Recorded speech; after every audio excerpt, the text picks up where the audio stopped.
Hello and welcome back to OT, the podcast. We're here to talk about watches, time, and how to sell it. I'm Andy Green. Always be selling. Felix Schultz. How are you, Andy? Good, Felix. Bit of a last-minute pivot for this week's episode. We had something awesome lined up, and then we got a notification there was a pretty big auction happening, and we have pulled the lever and changed course. Yes. To be fully clear, we are not ditching someone else. Like, we're not saying one guest is better than another one. The thing we're pushing is just you and me talking about hype or something. I don't know. Yeah, I don't even remember. But this is far more interesting. So today, as the title indicates, we have Mark Cho back from the Armoury. The reason he's coming back is he's selling 75% of his watch collection via Phillips auction. It's happening right now until the 5th of December. So Fascinating. We, not to go too far into spoiler territory, but it got surprisingly existential, our conversation. Philosophical. I mean, there's everything from Lange, Patek watch, Rolex, his first ever, Rolex that he bought, first serious watch. The question I have, Felix. Yeah. What do you reckon an Artem NATO strap would look best on? Oof. Look, I am looking at the catalogue at the moment, and I'm still, as I talked about, I'm still very obsessed about the Chanel Monsieur de Chanel. Such a beautiful, elegant watch. I actually think the Daniel Roth, maybe the Platinum Chrono, that would look really cool on just a clean NATO strap. Yeah, sure. Or the Lang Grand Arcade. Anyway, you can go to artem.straps on Instagram or artemstraps.com. Do some quick photoshopping with the watches, with Artem straps. Work out what you're going to pair it with. Buy the watch from Phillips. Buy the strap from Artem. Wear it with an Armoury jacket, and that's Bingo. Yeah. Mate, and then toss up an Instagram pic, artem.straps, tag him, tag everyone, and off you go. All right, before we talk to Mark, yes, Felix, yes, what have you been up to? What have you been doing? Something a bit weird happened to me the other day. I imagine that happens most days. Surprisingly not. I was on the bus. I was coming home from school drop-off, and I saw something as I was getting off, and I picked it up because I instantly recognized what it was. I found a watch. Oh. Which doesn't happen. I don't know, maybe it does happen a lot. And I couldn't give it to the driver because he scooted away. Mm-hmm. And I thought, I wasn't really realizing what it was. And it's quite an interesting watch. It's a Tissot. I can't even see. It's a very old watch from the 70s, I'm going to say. It's on a Speedle Flex bracelet, a Tissot C Star, sort of a bit of a tonneau case. It's all cracked. It's lived a life. Yep. And there's an inscription on the back. It's someone named Pete owned it. Don't say too much. I'm not going to say anything else. Has it found its home? No, it hasn't. I've called up the bus company and said, look, this is about what it is, but I don't want to just sort of leave it there. I've said because I know who should own it, because there's an inscription on the back, like it's from someone, or it says something on there. But I think it's probably has some sentimental value, and it's maybe slipped off someone's wrist. I'm going to put it up on one of the Facebook groups and see if we can, or a few Facebook groups of various types, and see if we can find out who it belongs to. But it's an interesting, weird little coincidence of all the people for it to happen to, Mr. Watchy Guy Felix. Anyway, well, let's hope it finds its way home. Hey, another thing before we get into Mark Cho, I've just started watching second series of White Lotus. Oh yes, me too. How are you finding it? One episode in. Well, we watched it last night at the same time.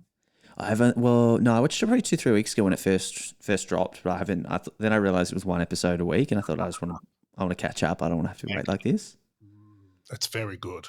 I mean, the first season was incredible. Very tense. You know what else is very good and very tense? What's that? Mark Cho's watch collection. I mean, let's just get him on. Call him from Hong Kong. Felix, today's guest is a repeat offender and arguably one of the more stylish subjects to grace OT the podcast. You might know Mark Cho from the Armoury or his poppin' sartorial Instagram, or maybe you've been perusing the treasure trove of watches that he currently has up for auction online with Phillips in the Beauty is Everything sale. where he is selling 75% by volume, Felix, of his watch collection. Welcome back to the podcast, Mark. Thank you very much, gentlemen. It is great to be back on the podcast with you guys. No, it's our pleasure. And I want to start by asking you, Mark, is this real or is this some great marketing and we're just going to see you plowing, 7 figures into some ridiculous watches by Christmas? Well, that sapphire Richard Mille, I just woke up one day and I was like, I got to have that thing, and I got to run a crazy fucking scam to get that thing. He's got to market a little bit harder. Yeah, exactly. Jacob & Co. Get on the Jacob & Co. The Godfather. Yeah. He wants 3 Godfather watches. Yeah. Whatever kind of crazy piano playing contraption where you have somebody screwing someone else on a Ferrari as an automaton, like that's the watch for me. That's my life. That's the end game. Yeah, that's the end game for me. So I think aside from you obviously buying, mega bling watches, what is actually happening here for people that might not have caught the news over the last few weeks? So in all earnestness, and I'm finding it very difficult to speak about this earnestly anymore because I'm so exhausted. The goal is to try and get the Armoury a new shop. Mm-hmm. Like I would love for the Armoury to own its own shop on the Upper East Side of New York. And so I'd like to raise some cash. And, I love my watches and I've been a collector for 16 years now, but I do love my shop even more. And any day of the week, I would be happy to trade these watches for a shot at like something more permanent for my shop. Okay, so you took an actual real estate. Oh, yeah. Ah, okay. So You're not getting out of watches though? You've kept some? Yeah, I kept some. By value, I've sold most of, like, what's going is most of the expensive stuff. What's left is actually more of kind of the cheaper things, or the things that are sort of sentimentally, like they're personally important to me. Yeah, okay. So what was the philosophical question here is, what was the journey to get to this point? Like, I mean, I think we all go through the whole point of like, oh, well, I could sell, I could consolidate down and buy something crazy, and then you don't do it because that doesn't make sense. But when did you come to the conclusion that it was the best way to fund your business expansion was to sell your most of your watches and do it that way? It just felt very natural to me, honestly. I mean, like, my watches are my biggest store of wealth for sure anyways. Mm-hmm. I also feel like if you're going to do something important, it should kind of hurt a little, like it should feel like there's a bit of a sense of sacrifice. And I wanted the sacrifice to be for something really meaningful to me. That's very mature. And it's something that I think it touches on a lesson that I think a lot of people either learn or don't learn when they get into watches. And Andy and I, we talk about it a fair bit. You'll see people on Instagram or forums, they'll fall into the rabbit hole of watches very, very quickly, and they will spend a lot of money on it. They'll start off with a Rolex, and then 6 months later they're getting unique ABs or whatever it is. Yeah. What's your take on that? And I always wonder, and I look at that, I'm like, surely that's not financial responsibility like that. I mean, if it is, good on you. But I always get the sense that there's people getting in over their head. Was that something that you ever felt, or was it always a balanced passion for you? It's a great way to put it. I mean, I'm sure I overdid it. You could say I've been living in a state of overdoing it by having as many watches in the first bloody place, right? Sure. Was there any moment, though, where I was consciously like, oh, I shouldn't have bought all this stuff? No, not really. I mean, I really like watches. And if it wasn't for the fact that I wanted a new shop, I would just have hung on to them all, right? Sure. But maybe this is part of growing up. It's just like you realize that there are other more important things in your life, and you kind of want to build towards them, and you realize that building process is not a single step process. It's multiple steps that hopefully you've done in the right order, in the right way, that get you there.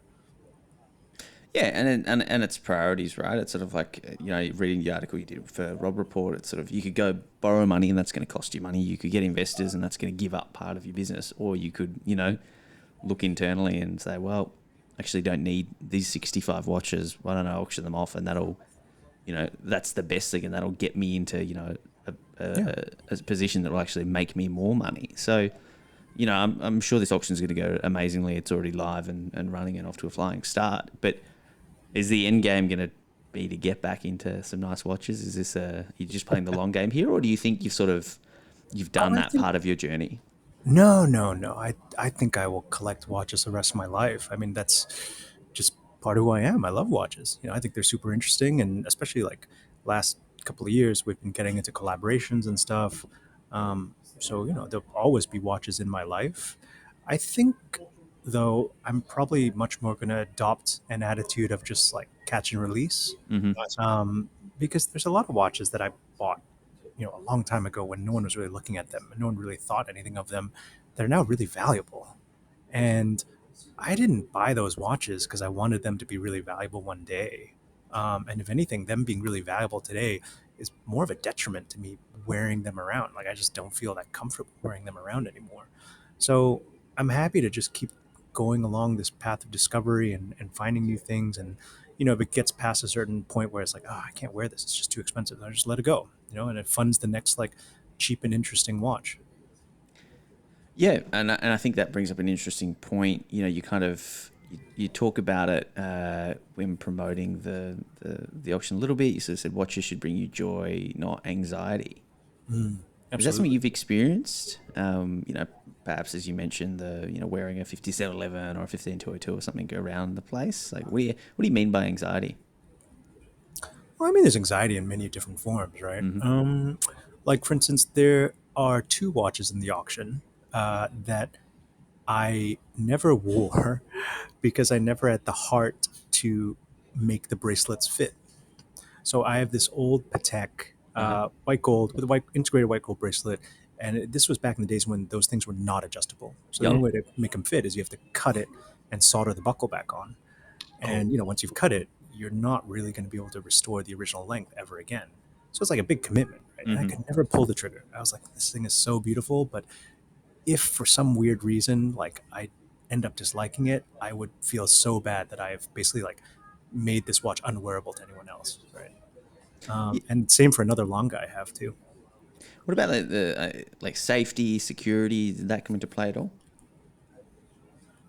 Yeah, I think so. I mean, like much as I love my Nautilus, I used to wear it a lot in the early years, and then probably like last 2 years, 3 years, I don't think I'd ever wear that thing out in say like London or New York, where I am, pretty frequently. In Hong Kong, I think it's still fine. In Japan, it's still fine. But like London, New York, I'll be a little nervous about it.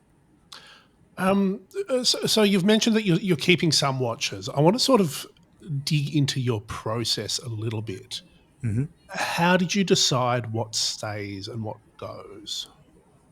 The first and easiest rule was just like if I haven't worn it in 6 months, it's going in the bin, or not the bin, but it's going in the The to Phillips stay out auction, pile. Which bin? Sorry. It's time for a little dumpster diving. No, I mean like it's going into the pile of this should probably go and move on. Yeah. And what was were there any sort of borderline cases? Like were there any super hard decisions, I assume that ended up, being sold that you're still on the Mhm. fence about? Um, that's an interesting one. I don't want to say I'm on the fence about anything because obviously you do these things, you should have a little bit of resolve about the whole thing. Um, Probably the 3940 or the Nautilus, especially the Nautilus, to be honest, because it's such a weird and rare Nautilus, and I loved it for such a long time, and I don't think I'll ever, ever, ever be able to get that back if I let it go. But it's okay. That's life.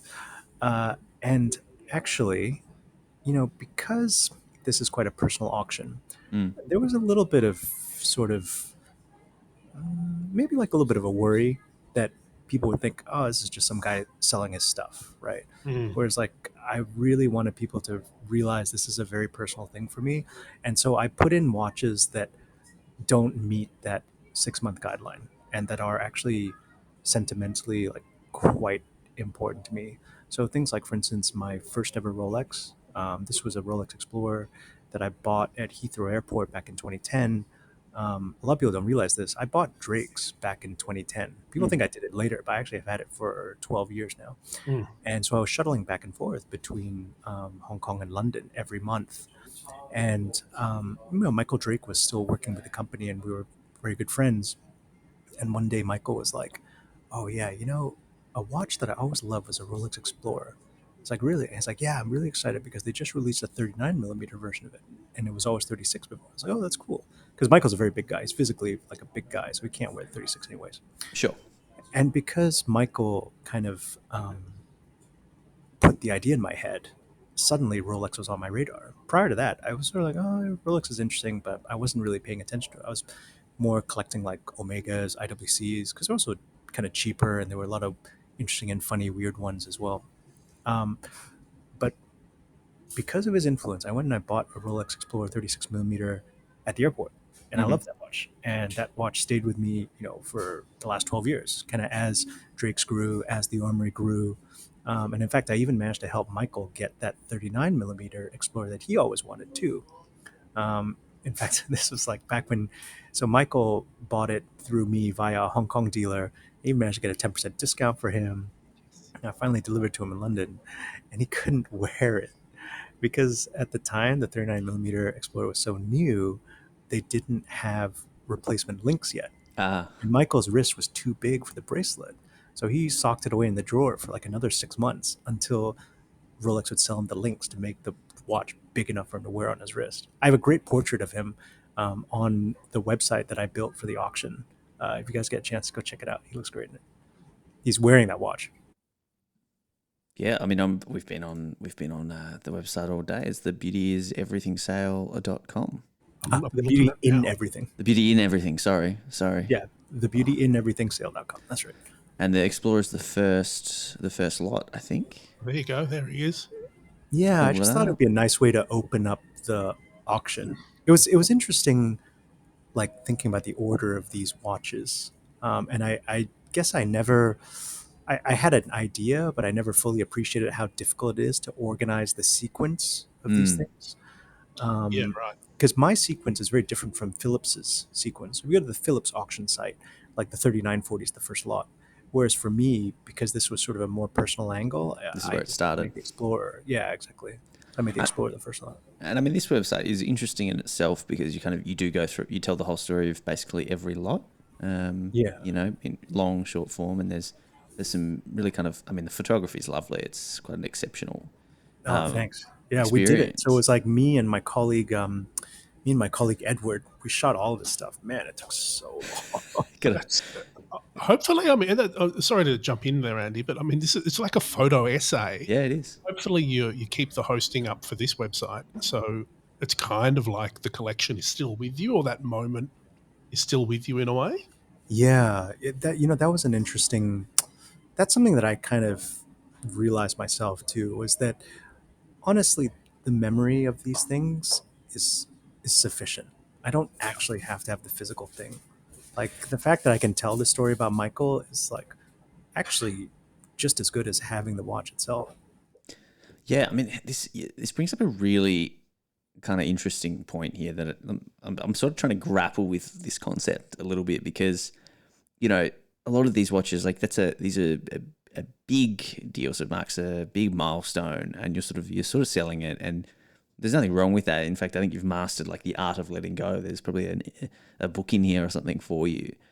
But how do you kind of become okay with that if that makes sense? Like I would look at my first Rolex, and yeah, I sold it as well. But how do you look at that and kind of just be happy to let it go? Is it the fact that you've had it, the story, you're not going to hang on to it for the sake of hanging on to it so that you can say you have it? Because I feel like a lot of collectors are in that mindset of like, well, I can't sell this because then it's gone, and this is part of my identity almost. Like, and you're such a big collector. Like, a lot of people know you for watches, and then you're kind of letting go of a big part of your identity in a sense. How do you like? How do you reconcile all that? Well, I think there's two parts to this. One part is, and we'll touch on the identity part Mm, first. Um, your identity constantly shifts as mm-hmm. you age. Your tastes constantly shift as you age. So it's actually not really necessary to be like, I have to have this thing forever and ever and ever, because the you when you first acquired that thing versus the you 5 years, 10 years, 20 years later is totally different. Yeah. And it might not be relevant to you like it used to be. And I think that's something you only really figure out after you've had a few years under your belt. I mean, I'm 40 next year, and I probably only really realized this in the last 2 years, 3 years maybe. COVID It's was pretty trying too, so I think that kind of helps. Like, I it's think COVID just makes you realize, oh shit, things are pretty transient and things can kind of turn on a dime too. I think it's also, this is not just in watches, obviously, but in life in general. I've been, going through a lot of getting rid of stuff. It's Mm, remarkably liberating. yeah. It's I don't think you realize, and I imagine with a very sort of valuable collection of watches, how much it can weigh you down. Yeah. Um, you know, the element of choice, like what is it? Who is it? The Facebook guy, Zuckerberg. There's a reason Mm, he allegedly only wears the same thing. It's because he doesn't have to think about it, and yeah. I think that's a part of it too. Maybe it's just because you don't ever sell your watches, Andy. Yeah, I don't know. For me, it's just, I mean, become, oh, you're a watch guy, and you get introduced to new people as you're a watch guy, and I come close to thinking about selling something, and then I kind of go, nah, but then I could not sell it, and I'm not afraid to sell something, and I think about it, more and more, could sell all my watches and have just one, and buy a property, or invest in something, and then I don't know. There's that holdback, but I think maybe you've been doing a little bit longer, and you're definitely more mature than I am when it comes to the mindset. So I find it really interesting that you're kind of just going, you know what, this is fine, this is okay. This is actually what I want to do. I don't need a bunch of watches now. I'm gonna invest in my business and Maybe grow it. another way also to say that is, I don't need these watches. I Mm. still need watches. I just don't need these watches Yeah. anymore. And I think you if you've been around watches for a while and you've had kind of like a happy and enjoyable history of collecting watches, then you no longer fear the unknown. You're more Mm. like, oh, well, like something new and maybe even better will come up and it's just around the corner. Hmm. That And Jason code. that's something that I sort of that was how I was feeling when I let go of my Naoya. So, I mean, Hida-san is like a really good friend of mine, and we do a lot of work together. I really genuinely like love that guy, and I'm selling his, I think, fifth or sixth watch that he ever made, Wow. that he sold to me, and I wore that watch a ton. This is one of the few watches that didn't fall in the category of, oh, I haven't worn it in the last 6 months. No, I wore that watch more than probably any other watch ever, with the exception of things I've just had for years and years and years. And the reason why I was okay to sell it was because, well, you know what? I know Hida-san so well, and we're always working on new projects. I'm sure we're going to make a watch that'll be even better than this first one that I got from him. Yeah, that brings up something that I was thinking when I looked at it. Like, I know there's obviously some commercial relationships there. Like, there's some Armoury limited editions, and you've that. There's a very sort of famous story behind that Jean Octo Divine. Mm. Did you ask permission, or like not permission, obviously yours, but did you give Blessing. people the heads up and say, "Hey, this thing that you made for me and I waited 3 years for, I'm gonna flip it for cash." So, in the case of the Journe, I did speak to Pierre Halimi about it, Pierre in New York, Mm. who's the CEO of Journe USA. Um, in the case of the Mosers, I also had pre-arranged that like back in January, like when we first released the watch, because those two watches are they're a little bit of an exception. Those two watches I don't consider my property. Those are actually watches that I sort of gifted to everyone on the Armoury teams. And the idea is that once we sell them, the proceeds of that is just split between all the team members. Oh, that's I cool. mean, That's lovely. we've just had kind of two sort of shitty years, and somehow we managed to pull through it all and be on solid footing. And I felt like that was the least I could do for them. Yeah, that's cool. Um, Another thing that I like looking at people's whole collections, or substantial chunks of collections, because it, if you know watches and you're around watches, you get a really good sense of Mm. their sort of taste and style and all that. And your collection, it's really interesting. Like, you can almost see, looking at it on Phillips sort of out of order, you can see the evolution of it. You can make guesses as to what came in what order. Yeah. I don't really know if I have a question. It's just really there's nothing in there that is not beautiful or a mark of like bad taste or anything like that. It's a really well-rounded and nice evolution of someone's taste and preferences in watches, I think. Well Oh, done. thanks, man. I appreciate it. No, that's very kind of you to say so. Yeah, I think that that's a really important um, mark of personal style. Is like if you see this person's belongings, he's chosen them so carefully that you still have a very good sense of who that person is. Like your things should communicate on your behalf. Yeah, I think that's interesting. It's sort of something you mentioned before was sort of you like to learn about watches through owning them. And I think you sort of said you're a firm believer in developing taste and appreciation through ownership, and that's sort of the catch and release mentality. Can you elaborate on that and like what that actually looks like for you? I mean, I suppose a lot of these watches are of the release variety, right? Like I took them in and I got to know them in a new way and I learned some things of them, but in the end they weren't quite what I was quite what I was looking for. What are you looking for? That's the thing, it's sort of instinctive. Like this is why the I didn't wear it in the last 6 months rule is so important.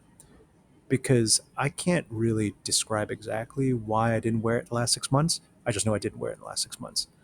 And so somehow my instincts, my subconscious just says, it's not quite the right thing for you. So the auction is obviously live on Phillips at the moment, perhaps not by the time we publish this. Are you looking at what's happening, or are you sort of staying away until it's all done and dusted? Oh no, I'm trying to be at the. So we've converted our shop in the Pedder Building in Hong Kong to be the auction preview site. Oh, So wow. right now, all 66 watches are in my shop, available reviewing. And I've basically spent all day just talking to collectors who want to kind of come in and have a look at them and have a chat with me.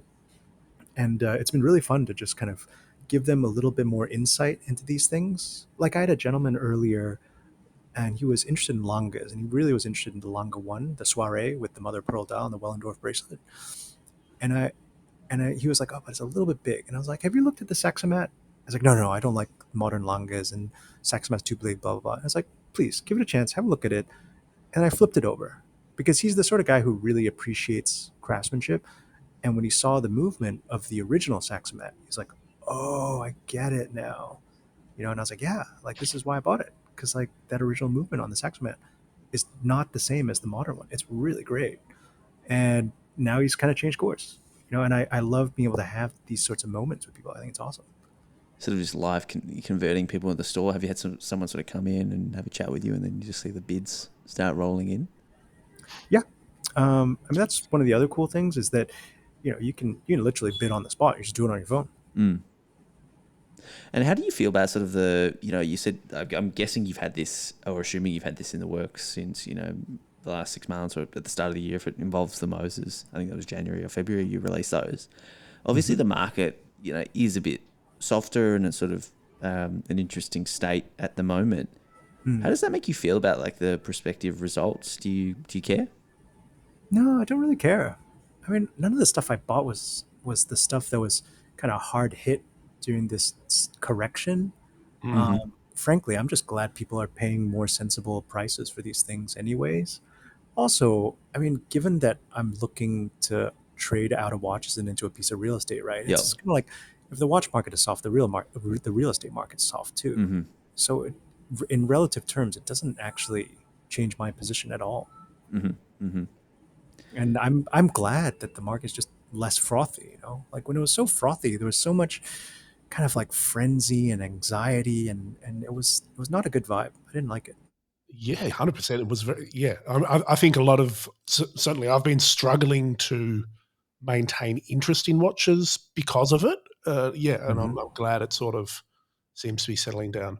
One thing I found surprising in your phenomenal selection of very beautiful watches, a humble swatch, a humble Seiko, and a few other sort of less big ticket items. Mm.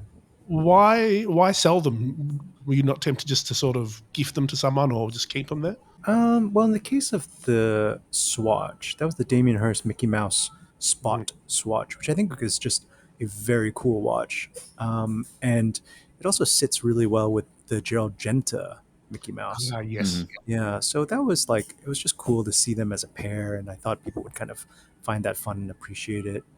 And then in terms of that Seiko, I think it's pretty important. Like, it might not be expensive, but it doesn't mean it's not an important watch, right? Like, that was like kind of based loosely off the old 62 MAS, and it's quite iconic, like the shape and the functionality of it. I think it's a cool watch. I hope whoever owns it after me enjoys it. It was just a little too big for me, otherwise I'd be more than happy to keep it. Yeah, interesting. I'm curious on what the feedback you've gotten has been on this process. Obviously, you've sort of mentioned you spoke to a couple of brands and people that were involved in some of the collaborations. But what's the feedback been? What are people sort of saying to you about this concept? I think people have been very positive about it. I mean, they've been supportive because people who know me know like Mm. the Armory is like the biggest thing in my life, and they're like, okay, yeah, he wants to do this. I get it. It's like this is not a cash grab exercise. This is like, another step in my life, really. Do you think that watches should be the biggest thing in anyone's life? No, I don't think so. I mean, they're awesome, but you know, they're just inanimate objects, right? Mm. There to And if tell. they are, maybe it's time to do this. Will we see it? Do you think we'll see a trend of people just kind of copying you? You're a very trendy guy and very influential. You think you're starting something here? You're going to start a wave? Who knows? I mean, I didn't intend to start a wave, but I think that if people think about their belongings in a new way, maybe even mentally speaking, a healthy way, I think that's a good thing, right? Yeah, and I'm looking at 64 lots. I don't have anywhere near that many watches, but you get a couple, you get a few nice, more expensive pieces, and it becomes a bit of a logistical and a security nightmare. Yeah, Is that something you're looking forward to? Sort of not having, I mean, I must be 7 figures worth of watches to have to care for and look after, and you yeah, know, definitely, what's definitely. what's Like, what's that feel like? Kind of knowing that you're gonna have that relief. oh, I'm glad. I mean, a lot of people didn't realize I had these things, Yeah, and that's very much by design. yeah. I don't go around telling people I have this many bloody watches. It must be crazy. Sure, yeah. Um, so it's good to be able to just like, okay, well, I definitely don't have these anymore after the auction's done. So don't target me, please. They're gone. See, his a record. It's interesting. So when your Rob Report story came out, Andy shared it with me, and we also sort of, I think you shared it in our Discord, and there was a bit of discussion around it. It's something that no one talks about, and it's something that no one in the industry, the community, call it what you will. Everyone focuses on the buying side, but I Mm, do think the selling side, and not in a how to get the most mm, money for your thing, but yeah, more about that moving on from a collection is just as important. And yeah, I think absolutely, it's yeah. I mean, Andy joked by saying, "Will we see people copy you?" I think maybe it'll make people think about things, and I think that's probably a really positive outcome. you know, I- related to that, I would also bring up people don't really talk about their feelings. Um, to People don't talk about how they feel about their watches, and it's hard to develop a feeling in the buying process. But when you're selling and you actually have to ask yourself hard questions, you get a much better grip on that. Mm, Like, there's a lot of focus on specifications, on kind of like things that are easy to cover in a review, but there's very little discussion or maybe even thought. I don't know, maybe people don't pay attention to it, about how do you really feel about this object, because you do develop a relationship with it. yeah, I mean, even just sort of taking a quick, 30 seconds of introspection on myself, the watches that I'm most attached to are about it's not because I like the watch. You're absolutely right. It's because of a relationship at a particular time. And that might be, maybe someone that gave it to me, or, given my job, the watchmaker that made it, or it's not about, I can't think of really any watches that I've held on to that I have, no commitment in. Like, yeah, that's a really good way of thinking about it. Andy, do you have emotional relationships with your watches? I don't know with the watches specifically, but just that maybe the idea of them, which is quite weird. Like I wear the same watch for probably 3-4 weeks, and then I'll swap it. Like I'm not even constantly rotating. And I've got watches that I've not worn for 2 years that I don't know why I can't. Just sell it. I'd get rid of it. Yeah, I don't know. Maybe it's I can't buy this back again, or if I sell it, I'll get more money than I paid, but then I wouldn't spend that amount buying it back, and what would I replace it with? And I think that's the hurdle for me. Of like a lot of the stuff it's so, even at retail, it's unattainable these days. How do you feel about that, Mark? Like that idea of not being able to buy this stuff back as easily. Yeah, I thought about it. It's not nearly as nerve wracking as I thought it would be. There's definitely a lot of pieces in there that just like I got it. I bought those pieces in a very different time where they Yep. were much more affordable. And you're right, there would be no way to buy it back for me, at least. Maybe someone much more wealthy than me could, but definitely not for me. But this goes back to what I was saying earlier. It's just you got to look forward to the next day. You got to look forward to the next watch, right? And I have faith that whatever I let go of, I'll find something just as cool eventually. Maybe not immediately, but eventually I'll find something just as cool to replace it. Yeah, it's better to have loved and lost than to never have loved at all. Yeah, well said. And kept it in a safe. Yeah. Yeah, I mean, yeah. So do you think? You see, Well, we go back. Here's the other thing, right? Like if you can let it go, then you've kind of made the space for something new to enter your life too. And if you never let it go, then you never free up that space for the next thing either. It's true. It's like you say yes to one watch, you're saying no to 10,000 other watches. Wow, I feel like this is sort of some sort of like this is rom-com. This is not a podcast about Mark's auction. This is actually watch-based therapy in disguise. Today's podcast is brought to you by Better Health. No free ads. So you've gone through the process. You've caught all of these amazing watches. You're releasing them. When you re-enter eventually and start, you're collecting part 2 or part 3. Will it be different? Will it be similar? Have you got an idea of how that's going to look? No, I don't, to be honest. The only thing that I would like to own at some point is a minute repeater. That's the only I'd love to own some sort of minute repeater. But other than that, I'm open to anything. Because also having bought and sold all these watches over my life, most of the time the watches I really like were not the things I expected to like in the first place anyways. Yeah. This is a very looking at your watches here, I'm looking at the Phillips side. It's giving me renewed appreciation for how gorgeous a Chanel Yes. Chanel is. Mm-hmm. Yeah, the Chanel's awesome. Holds its own next to the Vacherons and those Breguets. It's such a nice design. Why are you selling that, you fool? Oh man, I would, if that thing was 3-4 millimeters smaller, I definitely would not Good sell point. it. 40 mil. Just a touch too big. Not Because that hard to get again. For me as a clothing person, stuff's got to fit. If it doesn't fit, I'm not going to use it.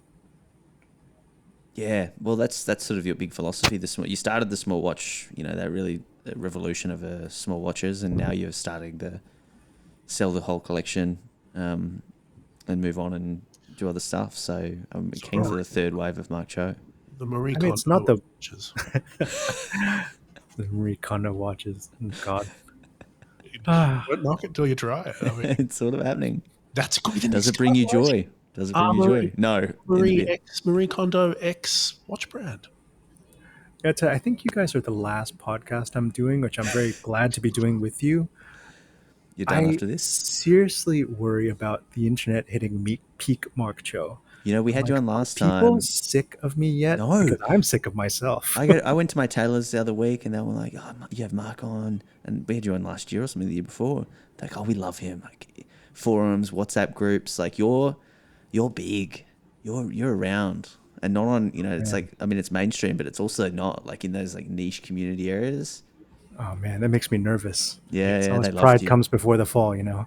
All right, well, I'm happy they like me at least, but I'm always worried about situations like that. No, No, no, seriously, no. man, because it's sort of like you got to be careful when you're in a situation like that. Mm, Like you start to overestimate just how important you are, and then like everything turns into a mess. You got to be really careful in situations like that. I've seen it happen way too many times to people who are very successful or very famous or whatever, and yep. then they get a little they goes to their head and they just like fuck themselves over. It's terrible. Nah, stay humble, stay humble. So you've done a lot of watch content on Instagram in the past. What is that going to be replaced with something else? No, I like doing watch content. You know, it's just fun to talk about them. You know, I'll talk about other people's stuff instead. And we're still going to have, you know, limited edition watches coming out of the Armoury. Oh yeah, Okay. definitely. I got some cool stuff lined up. I wish I could. I can't show you until it's ready, but You can I'm show excited to. us. You could give us 3 words that set a mood. Um,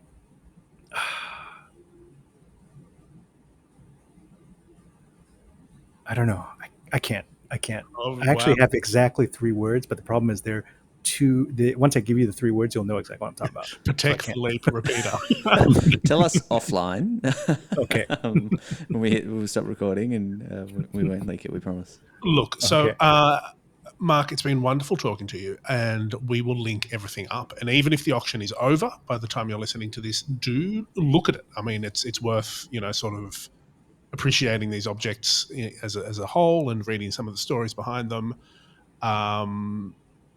It's traditional, Mark, as you know, to ask people, to our guests, for a recommendation of something non-related to work or watches in this case. Do you have the headspace for that, or is your life, you know, 24/7 for the last little while been, you know, Phillips and divesting your collection? Oh man, that's a Just great something you've been question. enjoying. Just something you've been enjoying.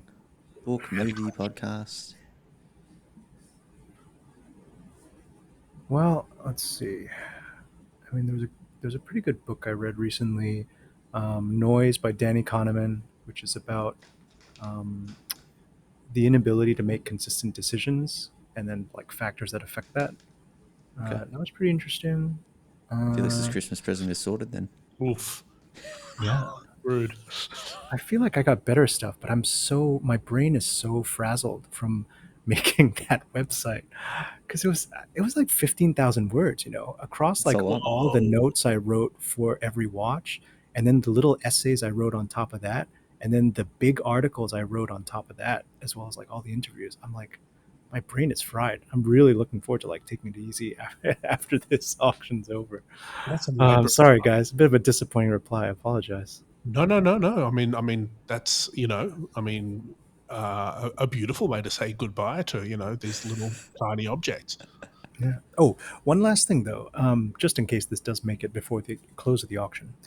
Um, you know, like I care about who is going to end up owning these watches, and I did want to have a relationship with the new owners. So anybody who wins a lot at the auction, as in you know a watch or Mm-hmm. you know in some case the box set or whatever, um, I wanted to make them a jacket as a gift. So Well, there's like that's a pretty couple of cool. signature Armory jackets, and I'd like to take the appointment with you in person in Hong Kong or New York, and let's make something together. That's Well, cool. the stakes just got higher. I think this swatch is gonna start to Have you, skyrocket. I mean, yeah, you've got to start thinking about the fabrics that go with the watches. Yeah, no, absolutely. I spent a lot of time thinking about fabrics for watches because you know when we shot all that stuff, we had to style it first, Yeah, right? of We styled course. it as if we are putting it together in an outfit. But yeah, listen, just so people don't go nuts, all right? Like if you get a jacket from us, it's usually about $1,000 for stuff like our safari jacket or our like city hunter. So don't go nuts. Like if it's more than $1,000, just come and just buy a jacket from me normally, please. It's your fans. It's going to be the super fans. The people, they'll just be buying it just for that experience alone. Won't even be interested in the watches. But that is very cool. Mark, thank you so much for joining Felix and I. We really wish you all the best with this auction, and I think it's a really kind of beautiful sentiment surrounding it, and I'm excited to sort of see how it goes and where it takes you. Thanks, guys. Thanks so much for the support, and thank you to all the listeners. I hope we get to speak again soon. Andy, that was incredible. And as we say, you can visit them all. We'll put the link in the show notes. Check it out, buy a watch. The biggest thing for me, Andy, is how perplexing you found the concept of selling all your watches. I know it's crazy, but it's sort of I'm jealous, and maybe one day I'll get there and I'll just be good. I feel like it would be liberating. Sell it all, buy that one watch, and then just be happy and not sort of constantly thinking about the next one. Buy some New York real estate, Some New York. Live near Tony Trainer. Deary me. Andy, it's been a pleasure. Where can people get in touch with us or, sell watches to us from? otthepodcast@gmail.com if you'd love to share your watch philosophy with us. Otherwise, OT_the_podcast on Instagram. Make sure you're giving us a 5-star review wherever you listen to OT the Podcast. And of course, scream it from the rooftops of your Hong Kong or New York real estate. Felix, I'll see you next week. Let's do it. Bye.